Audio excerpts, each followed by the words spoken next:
Hola, ¿cómo les va? Buenas noches, bienvenidos a Entre Líneas. Bueno, hoy el día en que se anunció la vuelta a fase 1 en la ciudad de Río Cuarto, después de la tendencia de la curva, la proyección, los casos confirmados, especialmente en la última semana, ¿no? Donde hubo varios días, arriba de 100 casos diarios, informados oficialmente de contagios de coronavirus aquí en nuestra ciudad. Bueno, hoy el intendente finalmente anunció el regreso de fase 1, que será a partir de las 0 horas del próximo sábado. Durante 10 días, ¿no? Así Hasta es. el 22 habrá vuelta a fase 1. Para hacer gráficos, la fase del 20 de marzo, Exacto, cuando estaba casi todo cerrado. Bueno, Río Cuarto vuelve a esa etapa porque los casos han crecido mucho, se han desparramado en la ciudad. El virus, no hay sectores focalizados, sino que está disperso, con lo cual el intendente tomó la decisión de volver a fase 1. En un ratito vamos a estar detallando para que quede claro qué sectores se pueden y qué sectores no se pueden, qué hay que hacer y qué no se puede hacer. Hay que tener quienes sí pueden circular, hay que tener un certificado, hay que tramitarlo. Hay que bajar alguna planilla por ahí. Hay que bajar alguna aplicación. Vamos a ir viendo qué información hay hasta ahora y qué información todavía falta, ¿no? Vamos a hablar con Guillermo de Rivas, secretario de Gobierno Abierto, con quien vamos a tratar de tener todos los detalles de esta disposición que empieza a regir, como lo decías, el primer minuto de este sábado y hasta el 22 de septiembre. Bien, una información que falta también a esta hora es la del día de hoy, ¿no? Todavía no tenemos la cantidad de contagios, de casos registrados oficialmente. El informe todavía no llegó, estamos esperándolo de un minuto a otro. Así es. Bueno, y hoy también hubo novedades en tribunales. Sí, en Córdoba. ¿No? En Córdoba. Un caso absolutamente inédito, tardó 13 años, ¿no? Pero tengamos en cuenta la importancia de esta causa conocida como el escándalo de los cheques, que arrancó en 2007 y recién hoy tuvo condena en primera instancia. Claro. Pero se trata de la primera vez que se condena a alguien en Córdoba, a un grupo de personas, por asociación ilícita fiscal. No hay otro antecedente y solamente hay uno a nivel nacional, ¿no? Lo complejo, lo difícil es que este tipo de casos lleguen a juicio y lleguen a condena. Y allí Río Cuarto tuvo una participación. Claro. Bueno, de hecho comienza acá a descubrirse, en ¿no? el Banco Francés. En una caja de un banco. Claro, María Pía Cardoso, que hoy fue condenada, pelea a los carterazos con una mujer, intervino la policía, la mujer se quejó porque tenía un cheque, si no recuerdo mal, era de 48.000 pesos y le querían dar... En aquel momento, ¿no? En aquel momento, y le querían dar migajas de esos 48.000 pesos. La mujer se plantó y dijo, yo quiero los 48.000. Claro, si firmo, quiero todo. Entonces, esa disputa que se generó allí motivó la intervención de la policía. Una investigación, fueron a la casa de María Pía Cardoso, encontraron gran cantidad de documentación que estaba lista para ser destruida. Y a partir de allí se inició una investigación que terminó hoy con 12 condenados. El principal, Atilio Mengo, empresario de Río Tercero, que calificado fue condenado como jefe de la organización, ¿no? Jefe de la banda, de la organización ilícita fiscal, que recibió una condena de 7 años, sus 2 hijas, también, Francina y Luisina, que aparecían como conduciendo esas empresas que tenía Mengo, que tenía muchas, que comercializaban cereales. Muchos otros condenados que no son de la ciudad, y María Pía Cardoso como reclutadora de los indigentes que eran inscriptos como monotributistas y cuyos nombres eran usados después como supuestos operadores cereales. Así es. 3 de los reclutadores que trabajaban para María Pía Cardoso, Moyano, Agüero y Giles, también terminaron hoy condenados, pero con condenas en suspenso. 3 años de prisión en suspenso. María Pía Cardoso, si se ratifica la condena, deberá volver a prisión. Recordamos que era funcionaria municipal en aquel momento, estaba encargada de la regularización de títulos. Claro, del área de regularización de títulos. Lo que dice la justicia es que se aprovechó de ese cargo en la justicia para estar en contacto con familias vulnerables y aprovecharse de esa situación de vulnerabilidad para tejer esta trama destinada a elevación de impuestos relacionados con la venta de cereales, ¿no? Así es. Bueno, vamos a hablar también hoy de una cuestión caliente desde hace mucho tiempo, que tiene que ver con el límite con San Luis. Complicado también. Complicado también. Bueno, muchos productores, camioneros y demás, que desde que comenzó la cuarentena, bueno, tenían muchas complicaciones, casi que no podían pasar a San Luis. Muchos tenían o alquilaban o eran propietarios de campos en aquella provincia y no podían llegar, y pasaron 170 y pico de días con esa angustia, con esa situación. Bueno, después de muchos reclamos, esta semana se caracterizó por protestas en las rutas. Primero comenzó el domingo en la ruta 30 y después se trasladó a la ruta 7, ya otra ruta de otras características, de otra envergadura. Bueno, esto finalmente desembocó en un diálogo con el gobierno de San Luis. Hoy hubo resultados positivos, una negociación que ya permite, por lo menos a partir de mañana, ingresar a los productores a San Luis con un PCR, con un test negativo de coronavirus. Van a poder permanecer 14 horas y volver a decir, pueden ir a pasar el día, a trabajar en su campo y regresar ese mismo día, por lo menos es algo. La semana que viene estaría habilitado ya la posibilidad de ingresar y hacer cuarentena durante 7 días en el campo, que era algo que pedían porque eso les sirve para trabajar. Quieren ir al campo, en definitiva. Así que les van a habilitar esa posibilidad la semana que viene. En un ratito vamos a hablar con David Tonelo, el presidente de la Sociedad Rural de Río Cuarto, de ese tema. Y también hubo una novedad de la Corte Suprema de Justicia, donde llegó en apelación a aquella presentación que se hizo aquí en el Juzgado Federal por el mismo tema de San Luis. Hubo novedades hoy, la vamos a estar hablando con el presidente de la Sociedad Rural. Bueno, y llegó el informe. Ahí está. De casos de COVID. 133 casos en Río Cuarto, no es el récord de 165 que tuvimos ayer, pero... Igual al anterior, 133. Claro, exacto, 133, un número alto, ¿no? Sigue por encima de los 100 y se ha afianzado por encima de ese límite. En los últimos 7 días había un promedio de 108, bueno, hoy son 133 en el marco de 434 que se registraron a nivel provincial. Así es. Bueno, por último, vamos a estar hablando de economía. Hoy pasó una buena noticia. Se desplomó el riesgo país. Sí. Finalmente, después de que los bonos del canje ingresaran finalmente al mercado, eso empezó a resolver algo el tema deuda afuera, y la calificación fue mejorando también esta semana de la Argentina. De hecho, salió formalmente del default. Y esto terminó impactando en la jornada de hoy en un desplome del riesgo país que perdió más de 1000 puntos. Así que estamos en torno a los 1100, 1100 y pico. Bueno, una buena noticia, sigue siendo alto, pero lejos de los 2000 y pico que llegamos a tener, e incluso de los 4000 que tocamos en algún momento de esta pandemia. Vamos a hablar con Fernando Marengo, economista de Arriazu, macroanalistas, en un ratito sobre este panorama. Vamos a los auspicios y en un minuto hablamos con Guillermo de Rivas con respecto a qué se va a poder hacer en Río Cuarto desde el sábado, cuando la ciudad vuelve por este brote a la fase 1. Auspician este programa Bio 4, Alimentos Santa Rosa, Ente Municipal de Obras Sanitarias, Sociedad Anónima de Transporte Ciudad de Río Cuarto, Sociedad Rural de Río Cuarto, CESIS, Diego Cid, Consejo Deliberante, Gobierno de la Provincia de Córdoba, Gobierno de Río Cuarto, Universidad Nacional de Río Cuarto, Comuna de Chucul, Municipalidad de Monte de los Gauchos, Colegio de Abogados de Río Cuarto, Defensoría del Pueblo Ciudad de Río Cuarto, AEFIP, UPC.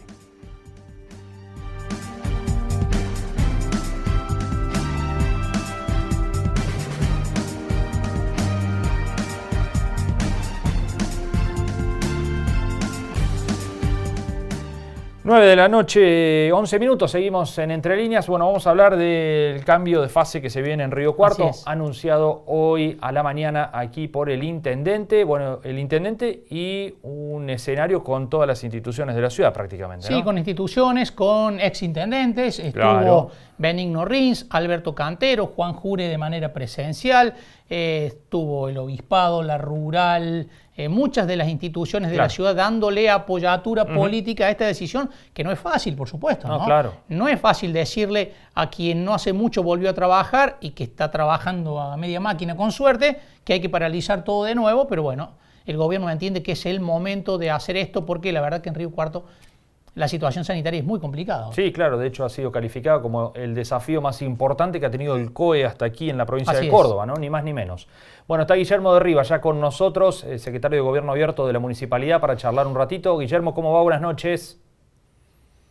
Hola Marco, hola Gonzalo, ¿cómo están? Muy buenas noches. Bien, muchísimas gracias por atendernos. Bueno, en términos generales, ¿qué va a implicar para la ciudad el primer minuto del día sábado en cuanto a actividad. ¿Qué se va a poder hacer? ¿Qué se va a tener que dejar de hacer?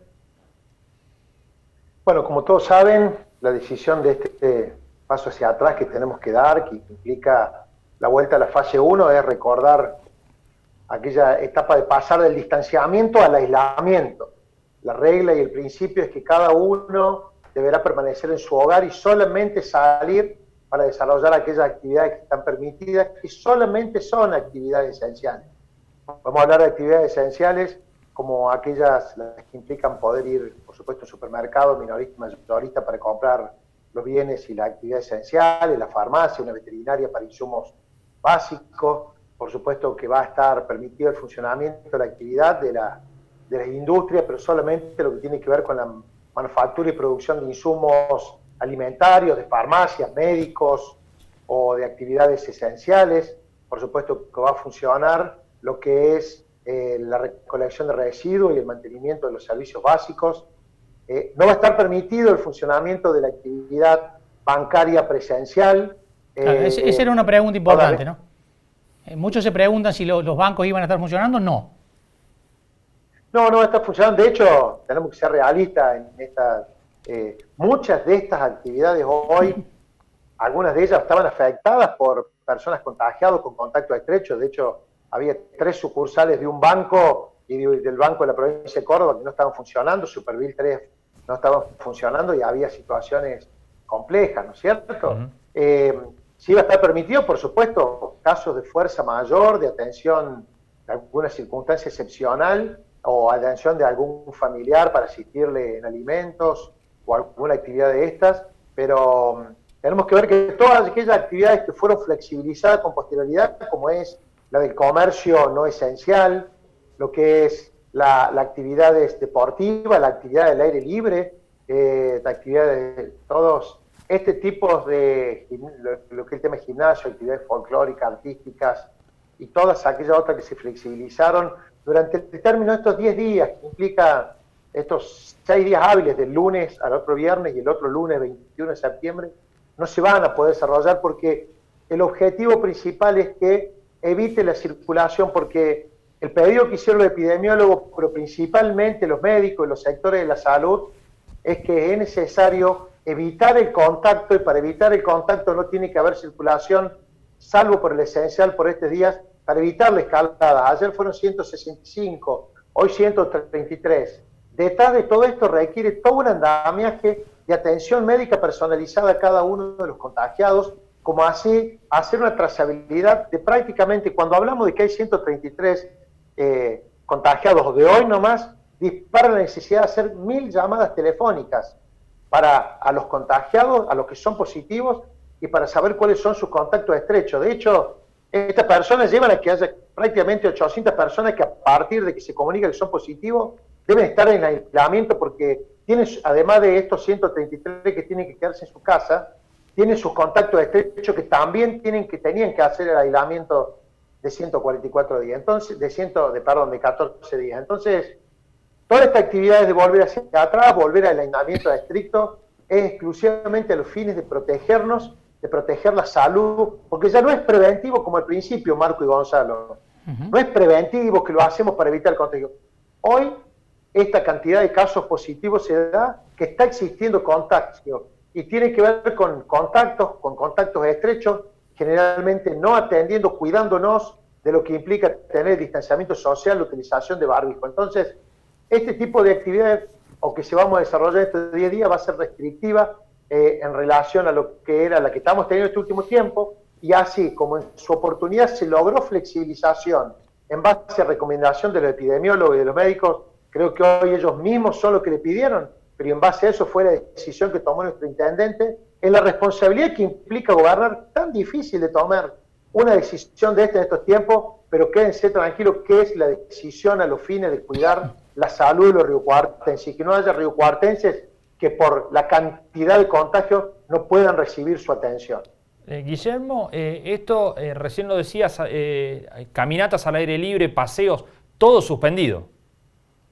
Todo son actividades que se vuelve a fase 1, que no se puede circular, salvo para desarrollar actividades esenciales. Bien. No solo la caminata, todo eso, sino principalmente lo que es la circulación en nuestra ciudad. Por eso se van a montar operativos de control dinámico para controlar la circulación, y también respecto de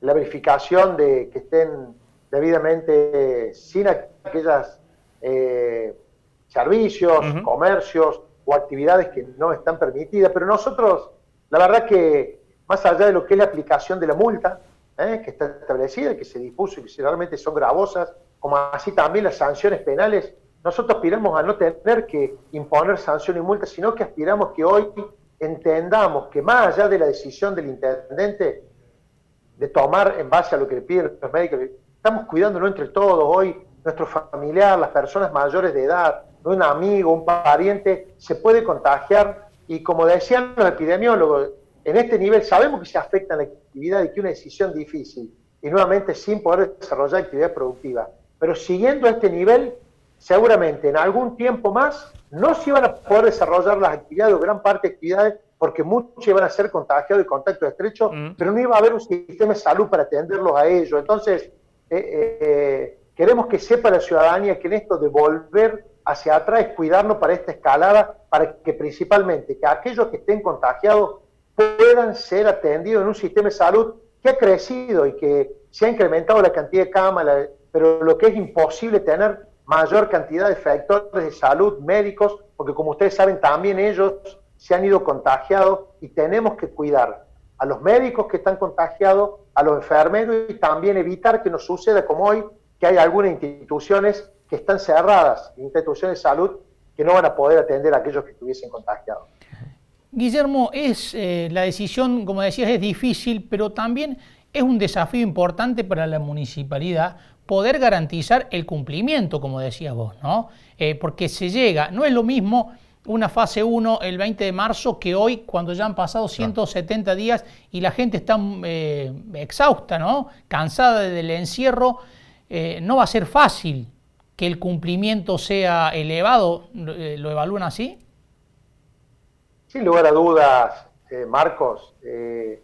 Como ustedes saben, tenemos gente de seguridad para cuidar la seguridad propiamente dicha. Estamos controlando los accesos. Va a haber que controlar, además de lo que es la función propia de la policía, de lo del EDECOM, controlar además esta actividad de sostener los controles en la ruta que se van a sostener.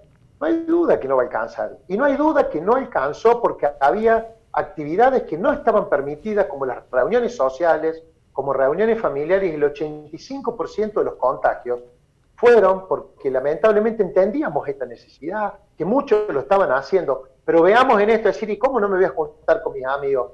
¿Cómo no voy a poder estar? A partir de ello fue que cada uno que se contagió en esas reuniones lo llevó a su ámbito laboral, lo llevó a su ámbito familiar, y hoy esta escalada que hoy tenemos también tiene mucho que ver que a pesar del control que existió, cada uno de los individuos por allí, y entendemos situaciones, pero no se tomaron y no hicimos lo que debíamos hacer. Entonces, más allá de que un Estado presente, volvemos a insistir, va a ser insuficiente a los fines del control de cada una de estas actividades si no hay una responsabilidad y un compromiso ciudadano. Y este compromiso no es con una gestión, no es con un intento. Por eso, a esa foto de todos aquellos que participaron hoy, entendía con la enorme responsabilidad institucional, pero también política, porque estaba el espectro de la representación de exintendentes, había representaciones actuales de la oposición, además de las instituciones, de todo lo que ustedes vieron, el Consejo Económico y Social, la Rural, la Iglesia, la CGT, los efectores de salud, los representantes de la clínica, porque entienden la gravedad que tenemos, que si no asumimos un control, entonces poner todo en manos de que si existe o no policía, es lo mismo que yo le diga, si tengo un kiosquito, tengo algo que pueda agarrar y salga algo, si no está una policía afuera, yo hoy voy y saco, me llevo algo. No es que no hagamos lo que no tenemos que hacer por si hay o no un policía, tenemos que tener una conciencia y una responsabilidad, porque hoy están en juego vidas, están en juego la vida de mi familiar, del familiar de cada uno de los vecinos, del primo, de un amigo, de un empleado. No es una cuestión de simplemente, si se toma esta decisión, de saber en el momento difícil que estamos de la economía, de que hay muchas actividades que un enorme esfuerzo empresarial se está haciendo para poder sostener el pago de los empleados. Pero no hay más allá, porque el día de mañana se va a afectar ese empleado y va a tener que estar cerrado durante 15 días de actividad y quizás mucho más. Va a haber que pagar los sueldos, muchos empleados que van a tener carpeta médica para no poder volver a trabajar. Entonces, esta decisión tan difícil que tomó el intendente es en función de una finalidad superior, que es evitar la cantidad de contagios, pararlo, pero principalmente que cada una de las personas que se contagie o que tenga necesidad de atención médica, exista un sistema de salud, pero principal médico, suficiente para poder atender a cada uno de ellos. Y el único modo es evitar el contacto, que es lo que lleva al contagio, y que es lo que nos pasó, principalmente, de que en reuniones o en el ámbito de estrechez de relaciones, nos relajamos y probablemente la mayoría, el 85% de los contagios vinieron de ese lugar. Entonces, apelar solamente que haya policía, que haya medidas de seguridad controlando, si no hay una responsabilidad ciudadana, por supuesto que va a ser insuficiente para evitar esta escalada de contagio y seguramente el mal va a ser mayor. Guillermo, por supuesto que esta medida tiene como finalidad bajar la curva, ¿no?, de contagios. ¿Se va a ir evaluando día a día en estos próximos 10, desde que comience esta fase 1, para saber si hay necesidad de una prórroga? No hay ninguna duda que hoy es el día a día, así como nuestro intendente tomó la decisión consultando a aquellos que realmente saben qué medidas tomar desde el punto de vista sanitario para poder paliar esta situación. Luego de que transcurrido estos días, no hay ninguna duda de que va a ser en el mismo ámbito, con las mismas consultas y teniendo un estricto criterio.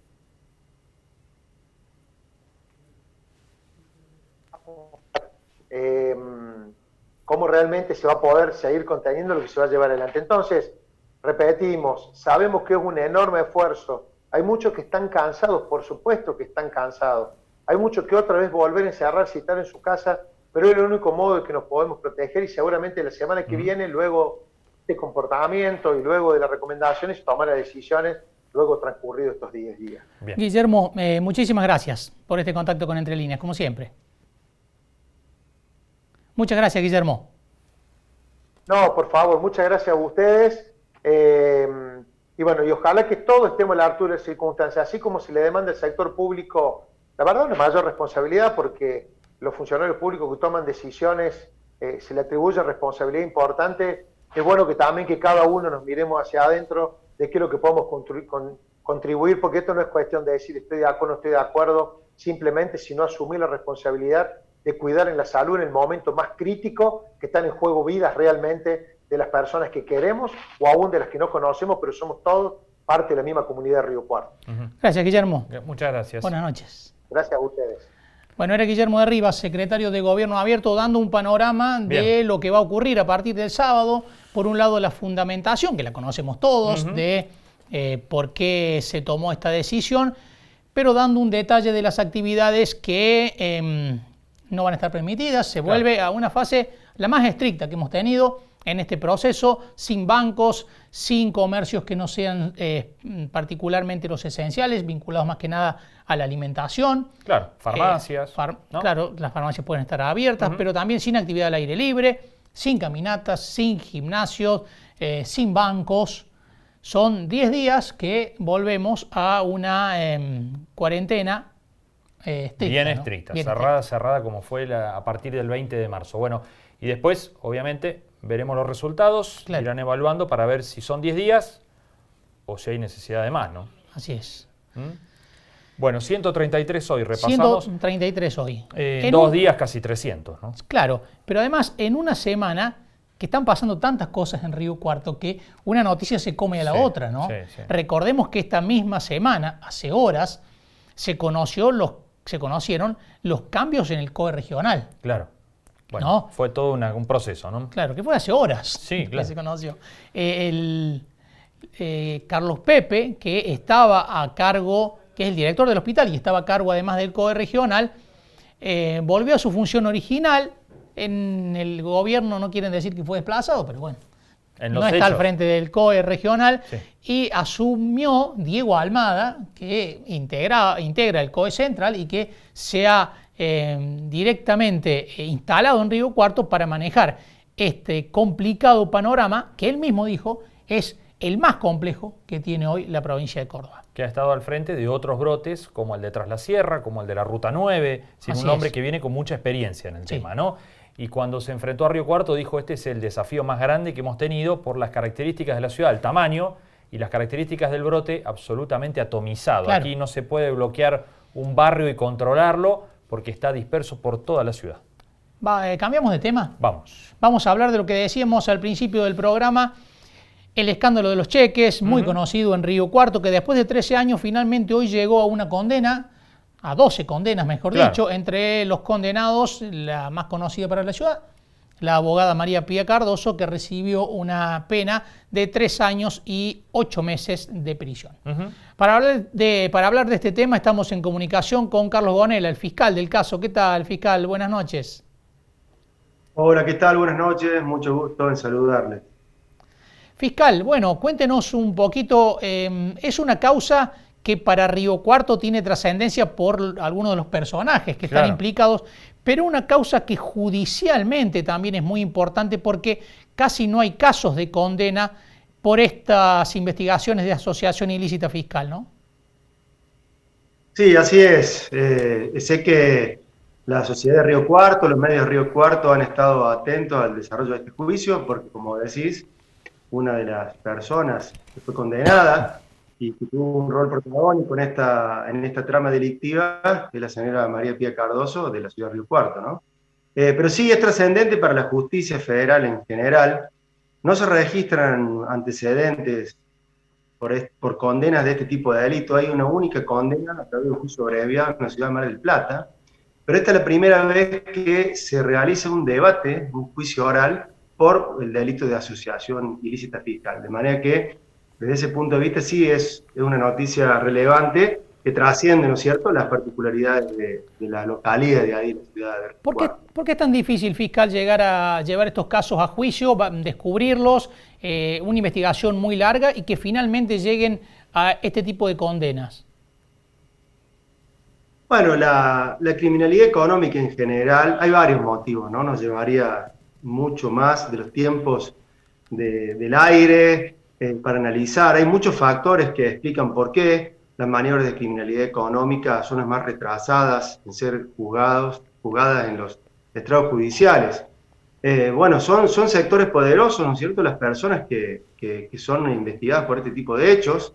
Son maniobras complejas en las que se utilizan empresas, entonces allí se juega con el límite entre lo que es legal e ilegal. Cuando uno ve una empresa, no se imagina que es utilizada para cometer delitos. Bueno, entonces el desafío para el sistema judicial es tratar de tener una mirada profunda y ver para qué se utiliza una empresa, como en este caso. Acá básicamente la maniobra es una persona, el señor Atilio Mengo, que fue condenado como jefe de una asociación ilícita, utilizaba 4 empresas para blanquear el primer eslabón en la comercialización de grano. Es decir, productores evasores venden cereal en negro a empresas intermediarias de propiedad del señor Mengo, y Mengo utiliza personas indigentes que son reclutadas en distintos lugares, en distintas localidades de Córdoba y distintas provincias del país, sobre todo del norte, para inscribirlas bajo engaño en la AFIP como monotributistas. Luego, la condición fiscal de estas personas indigentes que no saben que prestan su nombre y su firma para estar inscritas en AFIP, se utiliza su condición fiscal para blanquear esas operaciones que se comercializan en negro y que por ende se adquiere el cereal a un precio menor. Luego que se utiliza la condición fiscal de estas personas para blanquear esa operación, estas empresas intermediarias, propiedad del señor Mengo, se las venden a las terminales exportadores de acopiadoras que están en los puertos, ¿no? De esa manera se obtienen una enorme cantidad de beneficios teniendo en cuenta las comisiones que se cobran por la operatoria de grano. Estamos hablando de toneladas y toneladas y toneladas de soja, de maíz y otro tipo de granos, ¿no? Entonces, bueno, esa es la trama. Son maniobras criminales complejas que no son fáciles de investigar, por eso la investigación se demoró 13 años y en un gran trabajo, quiero destacarlo, del juzgado federal de Río Cuarto a cargo del doctor Ochoa, ¿no? Porque en el interior se tienen otras herramientas no se tiene el acompañamiento de equipos especializados, y bueno, todo se hace más difícil. Pero bueno, por suerte se pudo llegar a esta instancia y obtener un resultado que era el esperado por parte de la Fiscalía. Fiscal, ¿se sabe cuánto tiempo estuvieron haciendo estas maniobras hasta que finalmente la organización fue detectada? No, esta causa, como ustedes saben bien, esta maniobra, con las características que les apunté, se descubre a partir del escándalo de los cheques, como lo han denominado ustedes, ¿no? Ese episodio a fines del año 2007 en el banco francés, en el cual participa la señora Pía Cardoso, con cheques endosados a favor de estas personas monotributistas, pero que venían a ser cobrados por financieras que eran el eslabón utilizado por las empresas del Grupo Mengo para cobrar, es decir, el último eslabón de la maniobra. Eso determinó una serie de procedimientos, allanamientos, secuestros de documentación que nos permitió reconstruir la maniobra en general.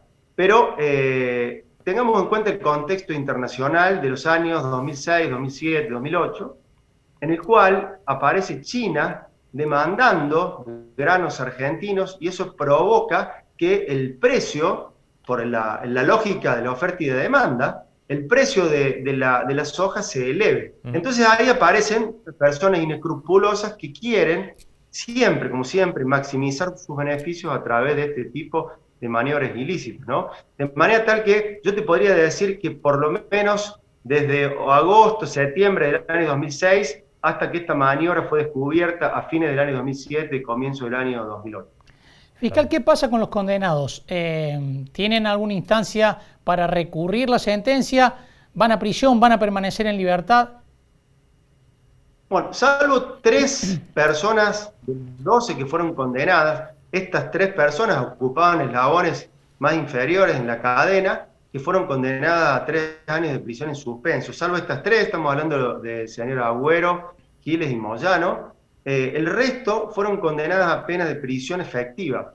Ahora, en la justicia federal existe un criterio de que cuando una persona es condenada a una pena efectiva, no se efectiviza esta medida hasta tanto la sentencia no quede firme. ¿Qué es lo que significa esto? A partir del día de que el tribunal ofrezca o ponga a disposición de las partes los fundamentos de esta condena, que va a ser el 20 de octubre, ahí empieza un plazo de 10 días para que las partes estudiemos la causa. La defensa van a analizar, y si deciden recurrir, yo calculo que van a hacerlo, eso se somete a conocimiento de un tribunal superior, que es la Cámara Federal de Casación Penal. Entonces, todo esto implica que la sentencia, si es recurrida, no quede firme. Por lo tanto, no se va a efectivizar la medida de prisión. ¿Cuándo se va a efectivizar? Cuando quede firme. ¿Cuándo va a quedar firme? Cuando se agoten todas las vías de tribunales superiores que revisen esta decisión judicial para el caso de que la defensa recurra. Ahora, claro, si pasan los 10 días desde la entrega de los fundamentos y no se recurre, entonces sí, las personas tienen que ir a cumplir la pena de prisión. Fiscal Carlos Gonela, muchísimas gracias por este contacto con Entre Líneas. No, por favor, a disposición de ustedes, que anden muy bien. Un gusto. Muchas gracias. Bueno, ahí está. Dando cuenta del operatorio y de la importancia que tiene esta causa, más allá de la notoriedad que para Río Cuarto claro, tiene algunos de sus protagonistas, María Pía Cardoso, y además las 3 personas que mencionó Gonela, que estaban en el piso de la cadena de operación de esta asociación ilícita, son reclutadores riocuartenses, claro, ¿no? Agüero, Giles y Moyano son riocuartenses también, que contactaban a personas humildes y las inscribían en la sede de la AFIP. Claro, como monotributista, y ahí arrancaba. Hoy habló Mengo y criticó a la justicia. Claro. Pero además dijo que... no estaba de acuerdo con la condena. Digamos. No estaba de acuerdo, pero además que nunca la había visto María Pía Cardoso. Que la vio por primera vez el día que se sentaron en el banquillo de los acusados en marzo de este año. Bueno. No le creyeron. No, parece que no. Así, bueno, vamos a la pausa. En un ratito hablamos del conflicto en San Luis y también de la situación económica nacional. Ya volvemos.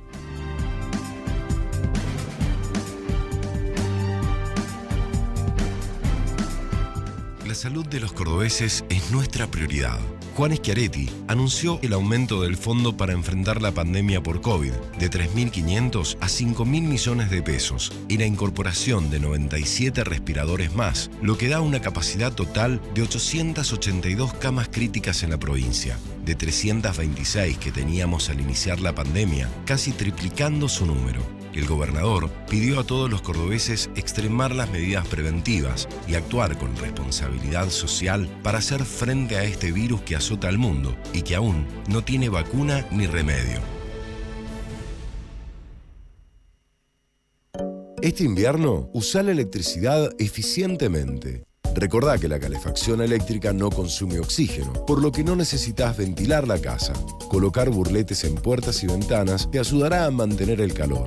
Calefaccioná solo los lugares que estés utilizando y cerrá las puertas de los otros ambientes. Levantá las persianas de día para aprovechar el calor del sol y bajalas de noche para aumentar la aislación térmica. Ahorrar energía está en tu naturaleza. EPEC. Crecemos juntos. Ahora con Naranja, podés más. Entrá a naranja.com y entérate de todo lo que tenemos para vos. Si tuviste coronavirus y te recuperaste, podés donar plasma para ayudar a otros enfermos. Es rápido, poco invasivo y colabora con la recuperación de los pacientes con COVID. Si ya pasaron como mínimo 14 días desde que te dieron el alta y querés donar plasma, comunicate por WhatsApp al 351-704-4884 o por mail a centroplasmaferesiscovid19@gmail.com.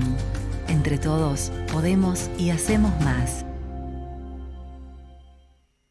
Bio 4, Bio 5, Bioeléctrica son nuestras unidades de negocios signadas por el asociativismo y la sustentabilidad. Bio 4 Argentina, sembrando innovación, trabajo en equipo y efectividad. En Bayer, el futuro de la agricultura lo hacemos juntos y lo hacemos con innovación, sustentabilidad y transformación digital en beneficio de los productores, de los consumidores y del medio ambiente. Bayer, ciencia para una vida mejor.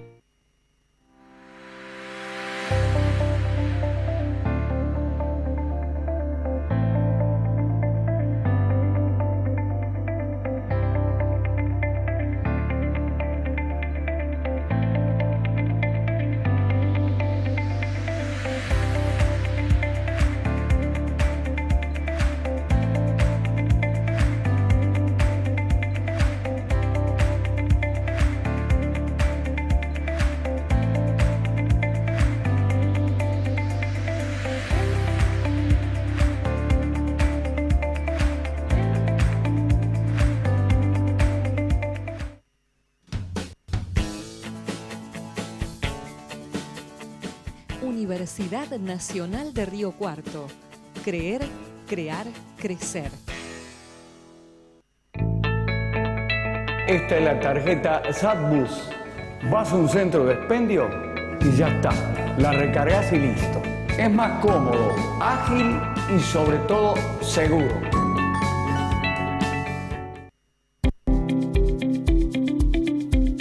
El intendente Juan Manuel Llamosas, junto al secretario de Obras Públicas Martín Cantoro y el diputado Carlos Gutiérrez, recorrieron la obra de pavimentación del Boulevard Buteler. La obra registra un avance del 25% y en los próximos meses quedará habilitado el tramo que va desde el mercado de Abasto hasta la calle Roberto Pairó. Estamos construyendo otra obra histórica que los riocuartenses esperamos hace décadas. Gobierno de Río Cuarto.